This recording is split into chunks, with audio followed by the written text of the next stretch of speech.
Salam sejahtera, salam sehat dan salam kebaikan untuk kita semuanya, jemaat Tuhan dimanapun kita berada. Kita satukan hati, kita bersatu dalam doa. Kami sungguh bersyukur kepadamu ya Tuhan atas segala pertolongan dan kebaikan-Mu dalam hidup kami. Kami juga bermohon kepada Tuhan supaya kiranya Tuhan menolong kami dalam mendengarkan sabda-Mu. Biarkan sabda-Mu ini menjadi pegangan kekuatan bagi kami dalam menjalani setiap kehidupan. Dalam nama Yesus kami berdoa. Amin. Jemaat yang terkasih dalam Tuhan kita Yesus Kristus, adapun sabda Tuhan yang menyapa kita pada saat ini tertulis dalam kitab Ulangan pasal 8 ayat 7 sampai dengan ayat 18. Demikian firman Tuhan. Sebab Tuhan Allahmu membawa engkau masuk ke dalam negeri yang baik, suatu negeri dengan sungai, mata air dan danau yang keluar dari lembah-lembah dan gunung-gunung. Suatu negeri dengan gandum dan jelainya, dengan pohon anggur, pohon ara dan pohon delimanya. Suatu negeri dengan pohon zaitun dan madunya. Suatu negeri di mana engkau akan makan roti dengan tidak usah berhemat, di mana engkau tidak akan kekurangan apapun. Suatu negeri yang batunya mengandung besi dan dari gunungnya akan kau gali tembaga. Dan engkau akan makan dan akan kenyang. Maka engkau akan memuji Tuhan Allahmu karena negeri yang baik yang diberikannya kepadamu itu. Hati-hatilah supaya jangan engkau melupakan Tuhan Allahmu dengan tidak berpegang pada perintah, peraturan dan ketetapannya yang kusampaikan kepadamu pada hari ini. Dan supaya apabila engkau sudah makan dan kenyang, mendirikan rumah-rumah yang baik serta mendiaminya. Dan apabila lembu sapimu dan kambing dombamu bertambah banyak, dan emas serta perakmu bertambah banyak, dan segala yang ada padamu bertambah banyak, jangan engkau tinggi hati, sehingga engkau melupakan Tuhan Allahmu yang membawa engkau keluar dari tanah Mesir dan dari rumah perbudakan. Dia memimpin engkau melalui padang gurun yang besar dan dahsyat itu, dengan ular-ular yang ganas serta kalajengkinya, dan tanahnya gersang yang tidak ada air. Dia yang membuat air keluar bagimu dari gunung batu yang keras, dan yang di padang gurun memberi engkau makan manna yang tidak dikenal oleh nenek moyangmu, supaya direndahkannya hatimu dan dicobainya engkau hanya untuk berbuat baik kepadamu akhirnya. Maka janganlah kau katakan dalam hatimu, kekuasaanku dan kekuatan tanganku lah yang membuat aku memperoleh kekayaan ini. Tetapi haruslah engkau ingat kepada Tuhan Allahmu, sebab dialah yang memberikan kepadamu kekuatan untuk memperoleh kekayaan dengan maksud meneguhkan perjanjian yang diikrarkannya dengan sumpah kepada nenek moyangmu seperti sekarang ini. Demikian pembacaan kebenaran firman Tuhan. Bapak Ibu yang terkasih di dalam Tuhan kita Yesus Kristus, salah satu sifat orang ialah mudah melupakan kebaikan sesama, tetapi selalu mengingat kebaikan yang diberikan kepada sesama. Bahkan sering sekali yang dia ingat tersimpan di memorinya adalah kekurangan-kekurangan yang diberikan oleh orang lain terhadapnya. Hal yang sama juga sering kita lihat Bapak Ibu yang dikasihi Tuhan, bahwa banyak orang percaya di dalam kehidupan ini, jangankan melupakan kebaikan sesama, melupakan kebaikan dan pertolongan bahkan penyertaan Tuhan pun menjadi hal yang lumrah. Ketika dia di dalam keadaan bergumul, dia mengingat Tuhan. Namun ketika dia memperoleh segala kemakmuran, kesuksesan, dia melupakan Tuhan. Tabiat ini juga menggerogoti orang-orang percaya, bahkan orang-orang yang sering bergereja hingga sekarang. Bapak Ibu yang dikasihi oleh Tuhan kita Yesus Kristus. Di dalam kebenaran firman Tuhan yang menyapa kita pada saat ini, Musa yang telah berhasil memimpin bangsa Israel keluar dari tanah Mesir, yang telah berhasil menuntun bangsa Israel melewati padang gurun selama 40 tahun. Maka mereka tiba di dataran Moab, dataran yang berdekatan dengan tanah Kanaan. Maka setibanya mereka di sana, Musa mengumpulkan kembali orang Israel. Dan ketika Musa sudah mengumpulkan bangsa itu, dia memperingati dengan keras bangsa itu. Mengingatkan bangsa itu supaya mereka jangan sekali-sekali melupakan Tuhan. Supaya jangan mereka mengabaikan Tuhan. Di mana ketika bangsa itu mengalami pergumulan, menderita, ketika mereka berada di padang gurun, mereka sepenuhnya menyerahkan hidupnya kepada Tuhan. Karena tanpa pertolongan Tuhan, bangsa itu tidak akan pernah bisa sampai ke tanah yang Allah janjikan. Maka mereka selalu percaya kepada Tuhan. Hal yang kedua juga yang diingatkan atau tujuan daripada Musa memperingatkan bangsa itu. Karena orang yang sampai ke dataran Moab dan yang akan tiba ke tanah Kanaan adalah orang-orang yang lahir di dalam perjalanan.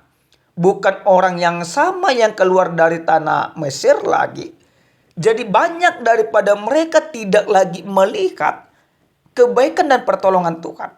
Maka Musa menyampaikan hal itu supaya mereka ingat bahwa Tuhan itu begitu luar biasa bagi kehidupan bangsa ini.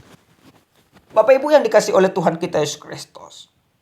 Di dalam perikop kebenaran firman Tuhan, Musa menyampaikan akan apa yang diterima oleh orang Israel. Tidak lagi penderitaan, tidak lagi kesengsaraan, tetapi yang akan mereka terima adalah kemakmuran, kesuksesan. Karena apa? Karena semua yang mereka butuhkan akan mereka peroleh. Tidak perlu lagi berhemat seperti makan manna, dimakan seadanya.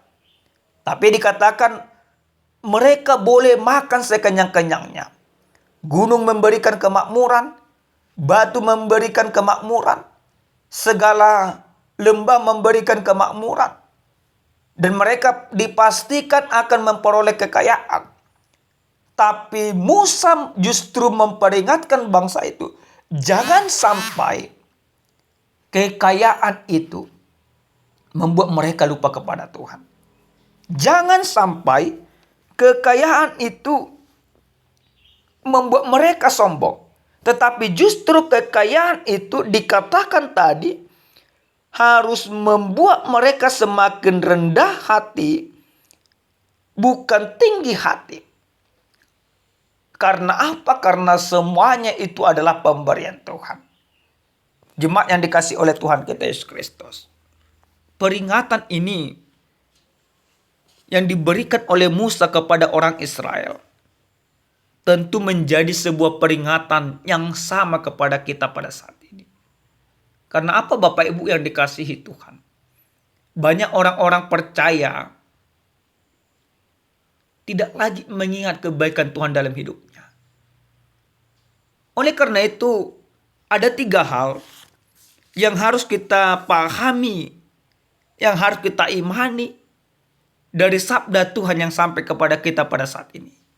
Yang pertama, lewat firman ini kita mau diingatkan, jangan lupakan Tuhan apapun keadaan. Sekali lagi Bapak Ibu, ini kepada kita semuanya. Jangan pernah kita melupakan Tuhan apapun keadaan kita.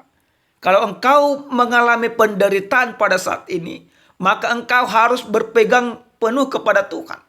Kalau engkau mengalami banyak pergumulan saat ini, maka engkau harus menggantungkan seluruh hidupmu kepada Tuhan. Dan sebaliknya juga demikian.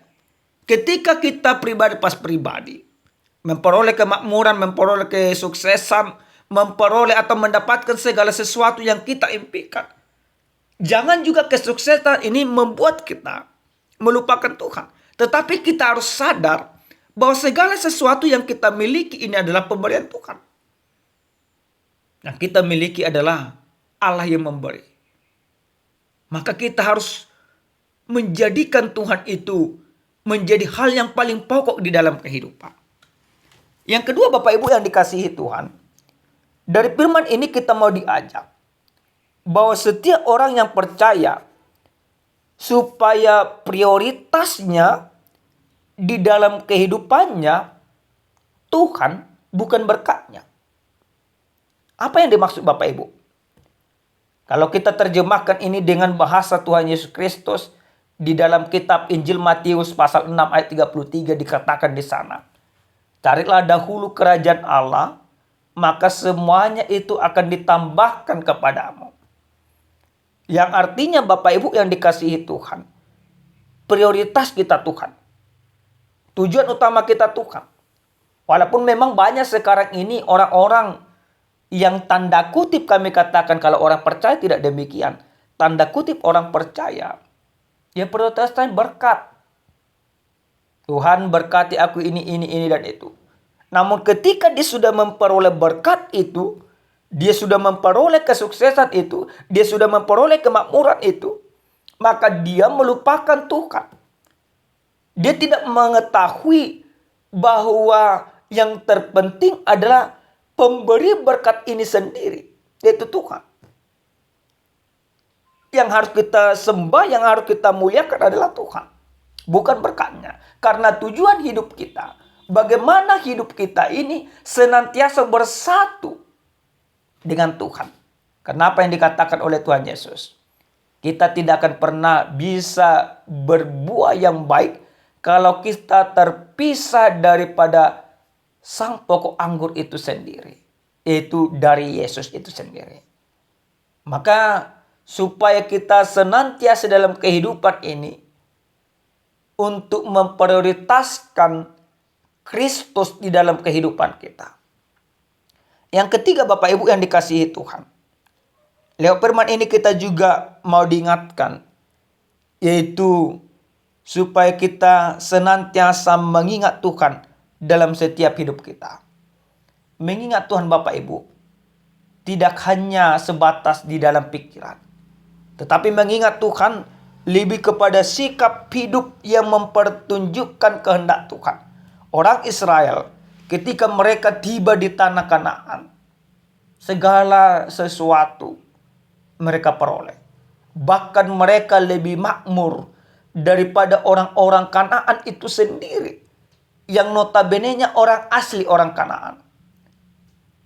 Tapi banyak daripada orang Israel jadi lupa akan Tuhan. Mereka berdosa, mereka menjadikan harta sebagai prioritas. Dan di dalam keberimanan kita juga banyak demikian. Banyak Bapak Ibu menjual segala sesuatu, imannya sekalipun, untuk mendapatkan kemakmuran. Menjual imannya untuk mendapatkan jabatan. Meninggalkan Tuhan Yesus demi diangkat menjadi pegawai negeri dan lain sebagainya. Itu menjadi hal yang lumrah. Karena yang terpenting baginya adalah berkatnya, bukan Tuhannya. Yang terpenting bagi mereka adalah bagaimana dunia ini memberikan kepuasan bagi mereka. Termasuk menyalibkan Yesus yang kedua kali dengan meninggalkan iman. Tapi bagi kita, bagi orang yang percaya, kita harus katakan dalam kehidupan bahwa kita tidak akan pernah melupakan Tuhan. Kita tidak akan pernah meninggalkan iman kita oleh karena kekayaan ataupun oleh karena sakit penyakit. Kita akan tetap katakan bahwa Tuhan sebagai pertolonganku. Tuhan akan senantiasa mengasihiku.